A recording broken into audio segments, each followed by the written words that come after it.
Today's World Insight. The pulse on the vital signs of China's business climate from captains of industry. Tonight, hear from the president of the European Union Chamber of Commerce in China, Jorge Wuttke, on the long-term prospects of business ties between Europe and China. We are now 1,800 companies across 9 cities of China, and I could never have imagined that in 22 years ago.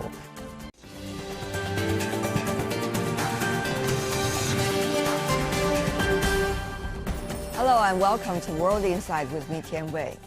What role does business play in a shifting global context? Recently, I asked that question to a number of business leaders who have profound knowledge about business, geopolitics, and have been working on China in various capacities.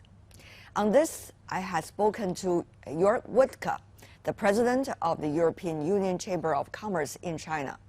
Having been living in China for more than 3 decades, he is a bridge builder between China and the European economy, who has witnessed the rapid transformation of the world's second-largest economy. I spoke to him on his last day as the president of the EU Chamber of Commerce in China. In the exclusive interview, he said China and the EU need to mend trust and to seek common ground while managing differences. Let's hear our conversation. Jorge Wuttke, what a pleasure to see you here. Thank you for inviting me. Last day of your job as China-EU Chamber of Commerce president, what is it like, to serve this organization and serve China and European trade relations for decades?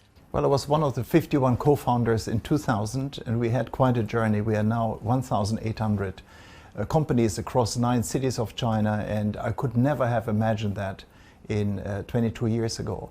What is it like? Well, bridge builders. We are trying to basically get information across to our members, trying to communicate with the Chinese government and with the European stakeholders, and definitely it's not an easy task. So my personal feeling is bittersweet. On the one hand, I love my job here in the chamber, communicate. At the same time, I have a daytime job, and so it's quite a burden on my private life. But I think you have been struggling along the way and doing a great job, according to many of your members. Well, you get better at this, and you certainly have impact. You need less time to prepare and stuff, and it's fun. Again, talking to media, talking to members is always challenging, but at the same time, it's a constant learning process. I'm glad that I have this exclusive interview on the very last day of your job. But having said that, though, the bigger picture about China, you were here 1979 already, and look at where China is. And how do you see the past decades, from your perspective as someone who was here in the 1970s, your perspective as a European business person, your perspective as the president of China-EU Chamber of Commerce? Well, I came here as a student by train from my city of Heidelberg, and of course was touring, but then in essence really lived here only from 87 to 90, and since 93 non-stop. But I was privileged to witness the biggest economic comeback story in human history. Basically, from green jackets and blue jackets, ladies had braids when they were not married and short hair when they were married, to fashion centers of Shanghai. So in a way, it was unbelievable, and frankly, I didn't see it coming. I sometimes really felt like I underestimated the potential that China has. And that is something I learned, that China can actually always do better. And that's part of the work that the European Chamber does. Not only that, but it seems that you are also working on the other side of the job, working as a BSF manager here in China, trying to establish the largest European investment project in China during the most difficult pandemic years. Tell me more about that. What is the takeaway of that experience? Well, this chemical company, a giant from Germany, is someone that has been deeply embedded in this country. The first office was actually opened before my time, in the Qing dynasty in 1885. And we had major exposure, so it grew over 150 years to the point where we are now. And of course, this $10 billion project, which was signed in 2018 and has been built since and has been opening up with a plant already, of course, is a massive commitment in this country. But it comes from the confidence that the company has established over the decades past, that this is the right marketplace. And if you consider 45% of the global market in chemistry is China, where else to be? What do you make of the role of business today? You know, many of the questions asked today are kind of fundamental or maybe very abstract.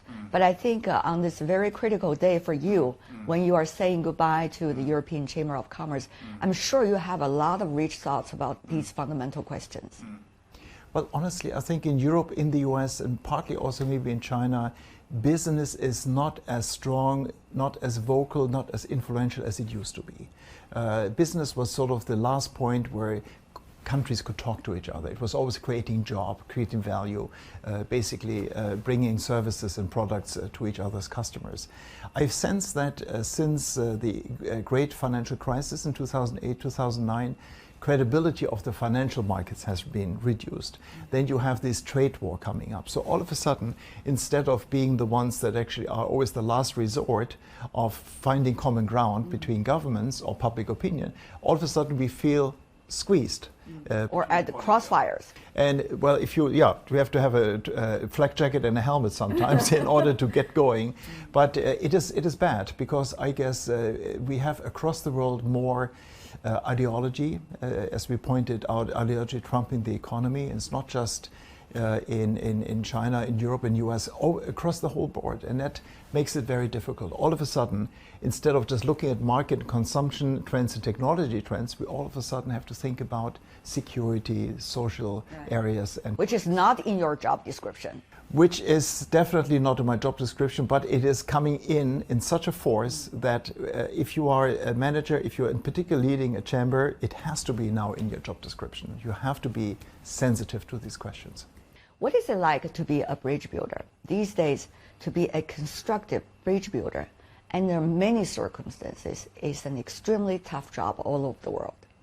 Well, to be authentic, you have to find your own language and you have to listen basically to your interlocutors. So you have to understand what Chinese leaders are thinking about. I have to understand what my members actually think about, what they want, as well as my background, meaning parliaments in Europe, government agencies, NGOs, and so forth, all the way to capital markets.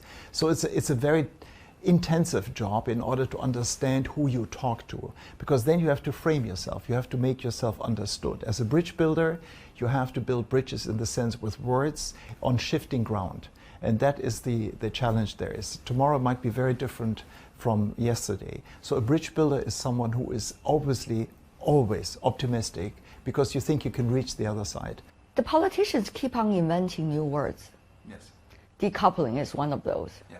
And now we have a de-risking or a delinking or, the list goes on. But how would you make sure that business are not going to be the biggest losers of all of these word games? Yeah. And how to make sure that business will be able to operate in a way that is mutually beneficial, as we always say these days? Well, I think the magic is to find a word which trumps the other word. I mean, for example, we have been publishing a paper on decoupling, outlining the downsides of decoupling for every global player. And I think de-risking actually is already far more sophisticated and pointed, meaning there are risks, but you can manage risks. And you try to locate the risks and communicate with your partner of what to do about it. China does it, and we should do it as well. So in a way, it is all about finding the right narrative. For example, another inflationary word is shoring. It's reshoring, friendshoring, onshoring. And the list goes on, yeah. So you have to condense this. And as I learned from my rhetorical master, Peter Mandelson, who used to be EU Commissioner for Trade, he said politics is repetition. And that's the magic of it, which I learned from Peter. It's like you have to repeat yourself with the same message so everyone gets it. Don't be too complex, don't be too complicated. For a business leader, that is very hard because we are not used to repeat ourselves. We think it's boring and absolutely superfluous. So in this policy interface, you have to come up with a word that clicks and you have to repeat it so people actually know what you're talking about. After these big topics, let's move on to some concrete ones. China-EU relations. Now you are in between.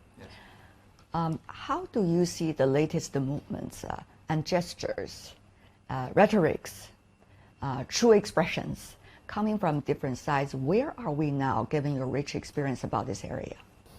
Well, coming from the European Union, of course, we always have 27 plus one opinion. I mean, we have 27 member states, we have the Commission, the Parliament, and of course, that is never one line. That's not Europe, you know. We don't have the White House speaking for 50 states. We have 27 voices plus the Commission. And so, in a way, I think where we are now, I think we are still in a constructive mode. We are still working together, for example, on biodiversity in Montreal. China was instrumental with the European Union to get this going. I think both parties played a significant role in the climate change discussion, where we are both heavy hitters in technology, for example, where we can help each other and should not politicize with trade wars the kind of equipment we need. I think we are still on a good way, in particular when you are benchmarking it with US-China relationships. I think there is still trust between European leaders as well as Chinese leaders, but it's fragile. It's very fragile. And again, the swing could come from public opinion, you know, because we have elections and, you know, for example, Europe, we have elections next year in June, could change the way how we communicate. So it's delicate, but still progressive. Trade is great, a bit lopsided, 6.4 million containers coming from China to Europe, 1.6 going to China. That is a worry I have. China should create more jobs in Europe. We are investors, frankly small investors. We had for quite a while more Chinese investment in Europe than European investment in China.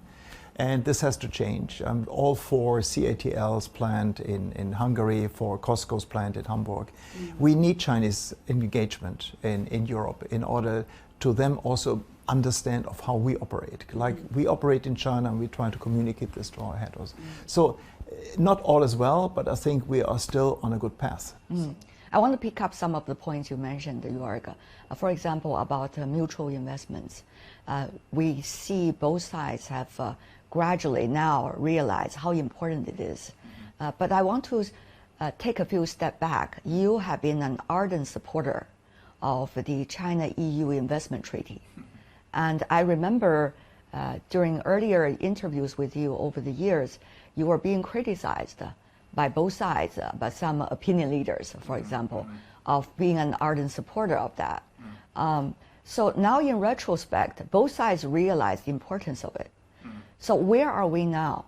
Is it still a constructive way of going back or going to a new path, but toward that same goal? The investment agreement has been put in the fridge in March, and we have seen basically that both regions are continuing investing in each other. We have lost an opportunity. I think President von der Leyen phrased it quite well. We cannot undo it. It cannot be taken out of the fridge and implemented, ratified. We have to reassess it. But in this process of reassessment, I think we just should have to be very vocal about European having more opportunities here. That's where our position paper comes into play, our 430 masterpiece. And then the Chinese companies have the same opportunity in our market. And frankly, we have a great sister organization in Brussels, which is the Chinese European Chamber of Commerce, headed by a chairman from Bank of China. So in a way, we can actually play that quite well. And we talk to each other because we have common interest. It's the opening of the respective marketplace to create jobs on both sides. Tough it is. A bit unequal. We have more problems. Our book is much bigger than the Chinese book in Brussels. But yeah, it's a must. So the investment agreement, I don't see this coming anytime soon. So we just have to move on as if and just do stuff that we discussed in the investment agreement. But also at the same time be able to concentrate on the potential of mutual investment. That's very crucial, isn't it? Well, I mean, obviously, Europe needs batteries, Europe needs solar technology, Europe needs all of that, and we welcome Chinese companies investing there, as well as we are very good in chemicals and in machine building, and we have to be here. What I'm trying to say with our latest paper on research and development, that actually for Europe now it has been a turning point. In many ways, we can learn more from the Chinese market than actually we can teach the Chinese market. If you look into the situation on the car market, I mean, China has been revolutionizing the new energy vehicles, the battery development, the whole communication, the digital world. So for us, in order to stay in the game, relevant as the former masters of car building, we have to be here.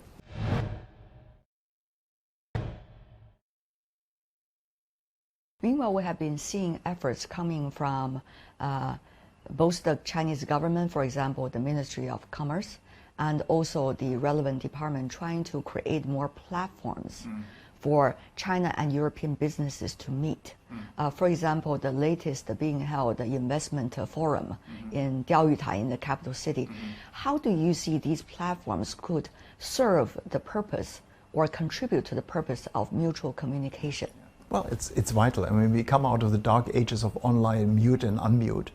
We have to meet our counterparts. We have to look in the face, the body language, in order to make each other understand. And sometimes what you can't do online, you just go to the side room to have confidential discussions. These platforms are vital for us in order to start understanding each other's concerns. Because if we don't understand this, if our politicians don't listen to the market, which is us and the Chinese companies, then they can't make the right decisions. Likewise in Europe, for example. So it's vital that we find these platforms in order to voice opinions, and I think as specific as possible to make actually movement. So because otherwise we end up in chatterboxes. You know, it's just meeting and it's just words and nothing happens, Sunday speeches.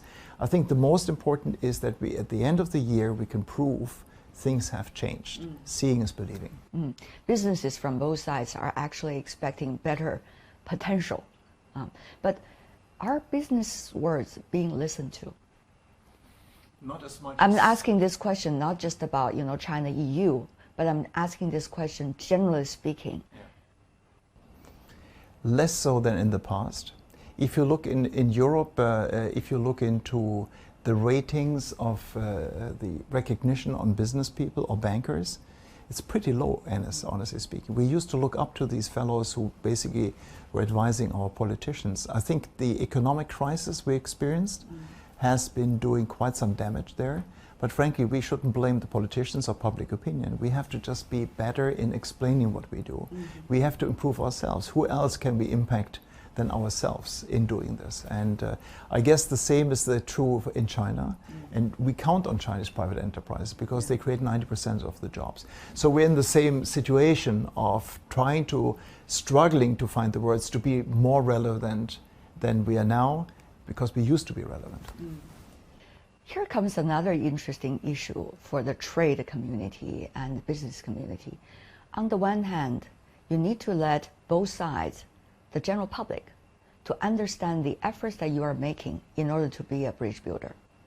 But on the other side, there are things that you cannot say in public because you need to do your job behind the scenes in order to push forward the right momentum.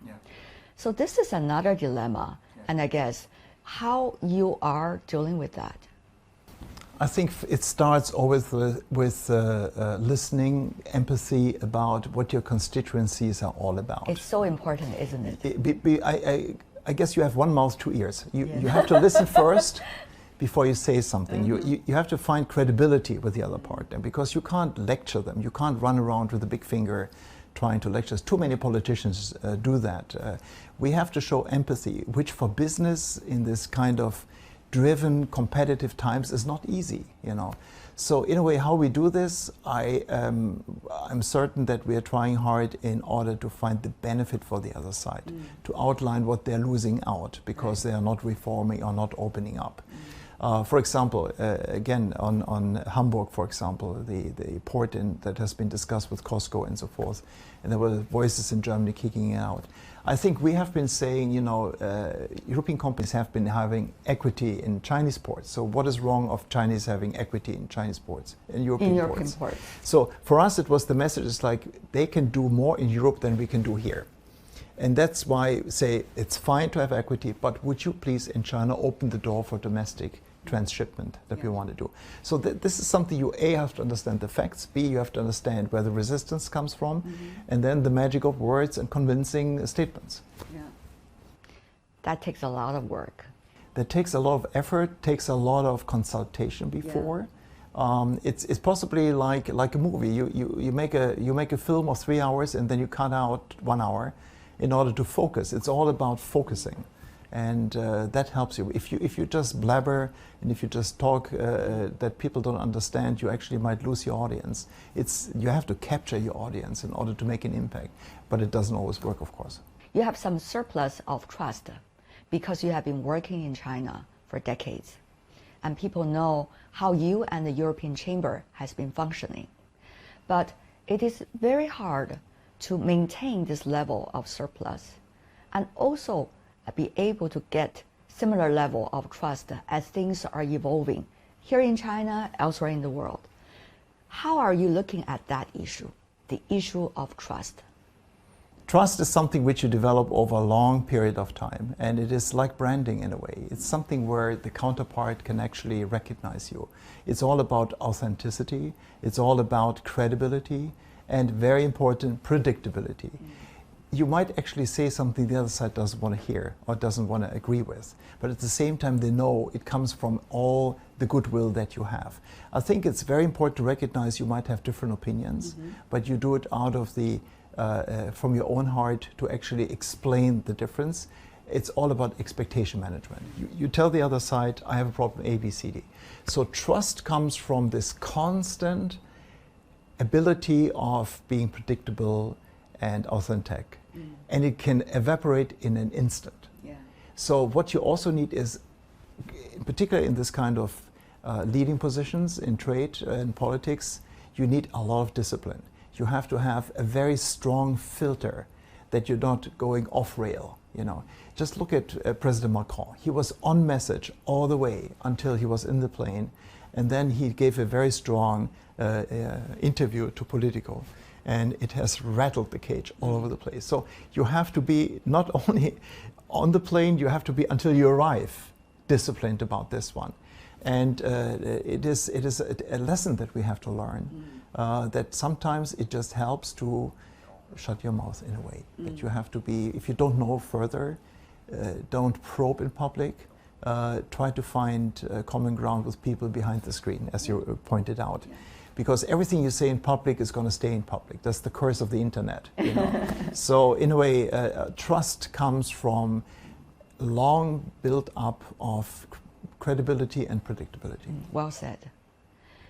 You talk about President Macron coming from France. That's exactly the next question I want to ask Jorge. We have seen over the past several months frequent visits by European leaders, whether they are from important European capitals or they are from Brussels. So how do you see at the political level these very intense interactions, including the German Chancellor's visit at the end of last year? How do you see these visits are paving the way for some kinds of good quality communication, listening, empathy, and possibly cooperation? Again, it's a build-up of trust. It's a build-up of making the other party understand, and you might walk away with a disagreement. But again, it's building up the trust that the other side is listening and trying to understand. For example, Ukraine war. You know, you have a situation where the Europeans have this on their borders, and China is very far away. For me personally, it's a tragedy. My wife is Russian, my daughter-in-law is Ukrainian. So in a way, for us Europeans, it mingles into our personal life in many ways. Now, for our politicians to come here and to lecture the Chinese leadership or public is not very well advised. I think it's sort of showing in stories, showing in narratives about what it matters to us. And then also listen to the other side, what kind of constraints or different position we have, and accept it. It's all about acceptance of divergent opinions, I think. And that is something which I guess can only be achieved if our politicians meet person to person. So at this point, trade is so important, business is so important, because we are facing a global economy that's likely to have some harsh setbacks. So in order to not make politics and geopolitics even more challenging as a result of the economy getting worse, how do you see the business community could function its most constructive role at this moment? I think the business community would be best advised to realize that we possibly have lost our influence we used to have, and that we have to regain it by building trust and a better narrative and language. After all, we create the jobs, we pay the taxes, we are the ones that bring value, new technologies, new solutions to the marketplace. And I think that we have lost the ability of communicating this. So we have to see where the fault is on our side. Stop criticizing politicians or media. It's like, so what can we do better, for example? I think in today's world, for example, climate change. We are in a race against climate change, and we should not sort of waste time by quarreling with each other. So which technologies are available in China, which kind of systems work in Europe, where do we find common ground, and where we stay away from trade wars, in particular affecting these kind of technologies and systems. I think that is something where we possibly didn't find the right language yet, and we have to soul search, explaining to decision makers and the wider public of why it is vital we need globalization and engagement and not decoupling, particularly on global climate change. From 1979 to 2023, China has become a very different China. And Jorge Wuttke has become a very different Jorge, I guess. But at this moment, how do you look at China? You know, what is China to you? Because I know you're going to be traveling back and forth every year, many times. So tell me more about that. Well, China obviously is 33 years here. My children are all born in China, raised in China, is a second home, clearly. And so when I leave China next year in summer, I might settle in the US. I will leave China, but China will never leave me. And as they say, always. So in a way, it's just something where I have been accumulating a lot of personal experiences, going from the love to individuals, the love to food, the love to art and everything. That stays. You know, you might quarrel on politics and trade issues, but at the same time, if you really think back, it's about culture and it's about human engagement. So I was privileged, really privileged to be part of this journey, and I'm certainly not going to let go. Jorge Wuttke, all the best. Thank you. Thank you so much. Thank you so much. Jorge Wuttke, President of European Chamber of Commerce in China. I talked to him on his last day in such capacity. I'm Tian Wei. On behalf of the team, thanks for being with us. You can find us on Twitter, Facebook, and YouTube. Thanks for watching.